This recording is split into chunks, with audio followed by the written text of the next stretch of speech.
Report सार्वजनिक करके जो मुहूर्त देख रहे थे भारतीय जनता पार्टी के लोग कब जारी होगा, यह लगा कि नीतीश कुमार जी जो कहते हैं तो करते हैं। उन्होंने अगर कहा था कि जाति सर्वे कराएंगे, तमाम पेचीदगियों के बावजूद अटॉर्नी जनरल अपीयर हो रहे थे सुप्रीम कोर्ट में, बिना पक्षकार रहे, रोकने की हर कवायद हुई, लेकिन सत्य की जीत हुई। और आज 2 अक्टूबर है, राष्ट्रपिता महात्मा गांधी के चरणों में शीश झुकाते हुए उन्होंने कहा था कि समाज के निचले पायदान पर जो व्यक्ति है उसके आंख के आंसू पोंछना है। तो नीतीश कुमार जी ने तो वो करके दिखाया। अब केंद्र सरकार ने जल्दी से लागू करे, अब विलंब के ही कारण कीजिए। हमारे साथ इस वक्त नीरज जी बने रहिए, हमारे साथ अरविंद जी जुड़ चुके हैं बीजेपी से। अरविंद जी बहुत स्वागत है आपका। नाना कहते हाँ कहते लब्बो लुआब घूम फिरकर आंकड़े तो सामने हैं। आंकड़ों को देखने के बाद बार बार एक ही सवाल कि आखिर इन आंकड़ों के बाद बदलेगा क्या, जनता को क्या हासिल होने वाला है?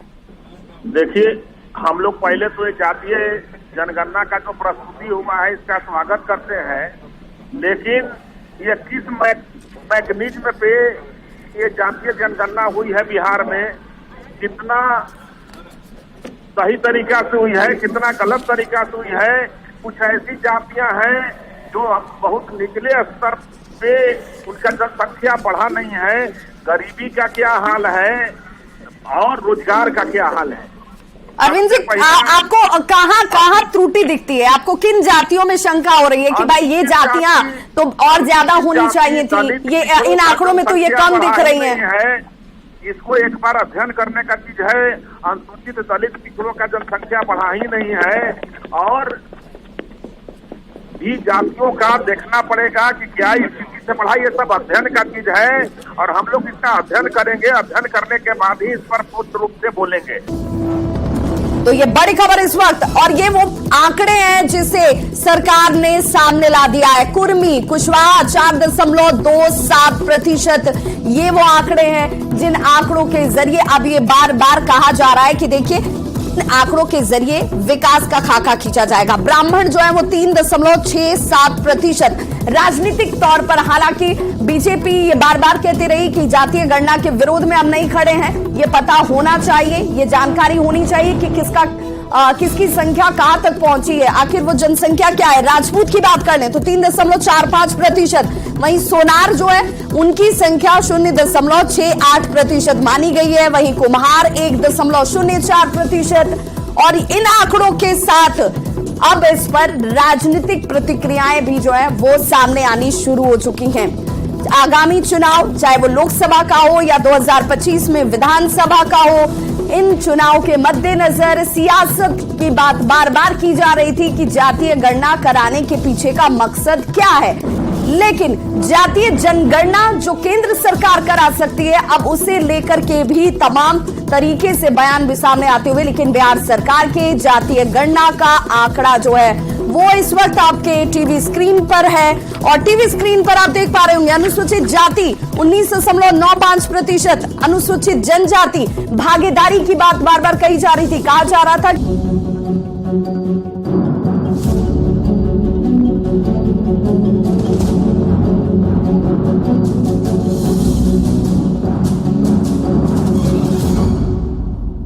संख्या उसकी उतनी भागीदारी। अब ये देखना होगा कि इनमें किसकी स्थिति आर्थिक तौर पर कैसी है, क्योंकि सरकार ने कहा कि हम ये भी तो जानना चाह रहे हैं कि जिसकी जितनी जनसंख्या उसकी आर्थिक स्थिति कैसी है। आखिर पिछली बार से जब आखिर बार ये गणना हुई थी उस गणना से अब तक में क्या बदला है। वहीं नाई की बात कर लें 1.59% इनकी जनसंख्या सामने आई है, कानू 2.21%। और बिहार में किसकी कितनी जनसंख्या, कायस्थ समाज की बात कर लें तो 0.60%, यादव 14.26%। वहीं अगर बात की जाए बढ़ई की तो 1.45% इनकी आबादी सामने है, धोबी 0.83%। और इन आंकड़ों के जरिए आप और हमारे साथ इस वक्त वरिष्ठ पत्रकार संजय जी जुड़ चुके हैं। संजय जी बहुत स्वागत न्यूज 18 बिहार झारखंड पर। अब ये आंकड़े सामने हैं, किसकी कितनी आबादी सार्वजनिक है, इसे किस रूप में आप देख रहे हैं? नहीं, ठीक है, ये सेंसस जो किया गया तो उसमें क्या वो फैक्ट और फिगर क्या था, कितने लोग उसमें छूट गए, कितने लोगों का वास्तविक फिगर आया, ये तो थोड़ा सा और देखने वाली बात होगी। लेकिन हाँ, सरकार ने जब सोशियो इकोनॉमिक सर्वे करवाई है तो जो डेटा जारी कर रही है, तो अभी तो डेटा के अनुसार थोड़ा और इस पर देखना होगा, समझना होगा कि क्या वास्तव में इनकी वही संख्या है जो संख्या डेटा में रिफ्लेक्ट हो रहा है, या इनकी संख्या कुछ और है और डेटा में कुछ और रिफ्लेक्ट हो रहा है। हमारे सहयोगी आनंद अमृतराज हमारे साथ इस वक्त सीधे लाइव जुड़ गए हैं। देखिए तस्वीरों में आनंद नजर आ रहे होंगे। आनंद, आप तक आवाज पहुंच पा रही है हमारी? और उनके साथ देखिए अशोक चौधरी भी मौजूद हैं। रिपोर्ट को लेकर अब सियासत शुरू हो चुकी है। आनंद, जरा प्रतिक्रिया पहले लीजिए अशोक चौधरी से, वो इस रिपोर्ट को कैसे देख रहे हैं? बिल्कुल, देखिए मेरे हाथ में इस वक्त रिपोर्ट है अशोक जी। ये रिपोर्ट तो आपने देखा ही होगा, आपकी सरकार ने रिपोर्ट जारी कर दिया। क्या कहेंगे इस रिपोर्ट को लेकर, आपकी पहली प्रतिक्रिया क्या है? मेरी पहली प्रतिक्रिया यही है कि जो अपने अब न्यूज के माध्यम से देखा है रिपोर्ट को, अभी पूरा रिपोर्ट पूरा तरीके से पढ़ नहीं पाए हैं, लेकिन जिसकी जितनी आबादी उसकी उतनी भागीदारी, ये होना चाहिए। ये लंबे समय से ये लड़ाई लड़ी जा रही थी और जातीय गणना के बाद ये स्पष्ट हो गया है कि किस जाति का कितने प्रतिशत है। तो निश्चित रूप से जिस जाति का जितनी आबादी है उसके हिसाब से उनको हर चीज में भागीदारी मिलनी चाहिए। बिल्कुल, इसका मतलब आपका इशारा कुछ और भी दिख रहा है कि क्या आने वाले समय में आरक्षण का दायरा भी बिहार में बढ़ाया जा सकता है? बिल्कुल बढ़ाना ही चाहिए, यही तो लड़ाई है, यही तो लड़ाई है। क्योंकि कुछ लोगों के आजादी से पहले से कुछ लोगों के पास सीमित संसाधन, सीमित जो क्या नाम है, हर चीज सीमित था।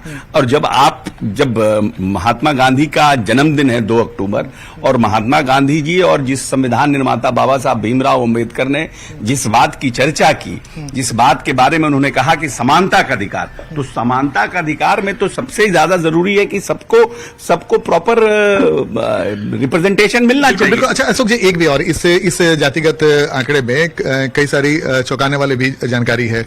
इसमें अगर आप बात करें अगर आंकड़े के हिसाब से, जातिगत आंकड़े के हिसाब से, तो ये जो पिछला पन्ना है जिसमें ये हाँ ठीक है बिल्कुल। देखिए जैसे आनंद जरा एक सवाल अशोक चौधरी से जरूर पूछिए, क्योंकि बार बार चाहे वो खुद लालू प्रसाद रहे हों, नीतीश कुमार रहे हों, तेजस्वी यादव रहे हों, बार बार ये कहते